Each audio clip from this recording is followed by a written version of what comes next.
هیروئین و چرس حتی در برخی زندان‌های افغانستان دود می‌شود. زندان پلچرخی یکی از این زندان هاست، جایی که گاه شاهد انتقال مواد مخدر است. یکی از مشکلی را که مسئولین در زندان پلچرخی با او دست و پنجه نرم میکنن این است که شمار از پایوازا تلاش میکنن مواد مخدر را به داخل زندان انتقال بدن. برخی از این پایوازا حتی خانم‌ها مواد مخدر را در داخل بطن خود و در شرمگاه خود حتی جابجا میکنن، به داخل زندان میخوان انتقال بدن. در یک از موارد امروز شمار از این پایوازا در داخل انار مواد مخدر جابجا کرده بودند، به گونه‌ای که داخل گوشکی مواد مخدر بوده، بعد گوشکی را داخل انار جابجا کردن، میخواستن این را به محبوس ببرن که توسط مسئولین گرفتار شده. مثلا این خجور است، در بین خجور جای به جای میشه و دلای نان جای به جای میکنند، چرس و پودر چیزا دلای سرپوشای دیش، موبایل و گوشکی و چیزا جای به جای میشه. خانم‌ها در بدن خود جای به جای میکنن. ما چندین بار کشیدیم از خانم‌ها، حتی موبایل‌ها رو جای به جای کردن. ما موبایل‌ها رو گرفتیم، دستاورد داشتیم در بلاک‌ها. یعنی مواد مخدر همی که توسط بطن انتقال میشه در روز پایوازی و اونجا وقتی که میبرن مخفی میکنن، جای به جای میکنن، در تلاش ما اکثرا دستگیر شده. ما دستاورد خوبی داریم. این مرد محمد آصف نام دارد. جرمش این است که در اولین حمله انفجاری در مقابل وزارت اطلاعات و فرهنگ در کابل دست دارد. در انفجار چه قسم شریک بود؟ از زندانی شدنش در اینجا 14 سال سپری شده است. با موهای ژولیده در برابر کمره قرار گرفته و ادعا می‌کند که در اینجا به مواد مخدر معتاد شده است.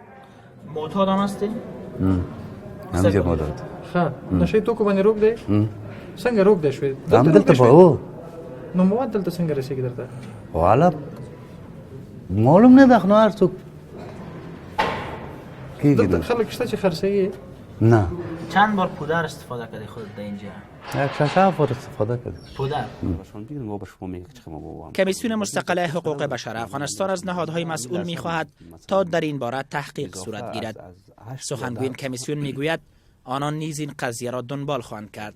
در این قسمت قضیه که شما تذکر دادین، کمیسیون مستقل حقوق بشر در این مورد بررسی خود انجام خواهد داد و ما تیم نظارتی ما که به محبس میرن در اونجا ما شاید روی از قضیه کار بکنیم، صحبت بکنیم و در این زمان ما معمولا پیشنهادات خود به ادارات زیر ربط خصوصا وزارت امور داخل افغانستان قبلا هم ارائه کردیم و حال هم تقاضا میکنیم که در قسمت جدا توجه بکنن تا ای که ما از آسیب پذیری محبوسین در محابس افغانستان جلوگیری بکنیم، حقوق بشریشان رعایت شود و اجازه ندهیم عامل را که باعث نقض حقوق بشری محبوسین در داخل محبس افغانستان شد، خصوصا محبس بلوچستان. مردم هم فکر نمی‌کرد که مردم در این سطح. وزارت امور داخل افغانستان هم برای بررسی این مورد آمادگی دارد.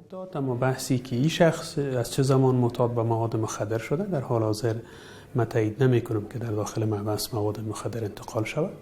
اما اگر از گذشته معتاد بوده و امروز این مریضی دچارش است و هنوزم صحتیاب نشده، شاید این بحث جدا باشه که به گذشته برمیگرده. طبعا در پهلوی از اینکه باید بررسی شود، بر تداوی از این و بر از اینکه این دوباره صحتیاب شود باید اقدامات جدی روی دست گرفته شود. وزارت امور داخل تایید می‌کند که در برخی موارد شمار از پایوازان زندانیان تلاش می‌کنند تا مواد مخدر را به زندانیان انتقال دهند. این وزارت خبر می‌دهد که برای جلوگیری از انتقال مواد مخدر به داخل زندان‌ها اخیراً قیودات هنگام ورود پایوازان به زندان‌ها جدی شده است.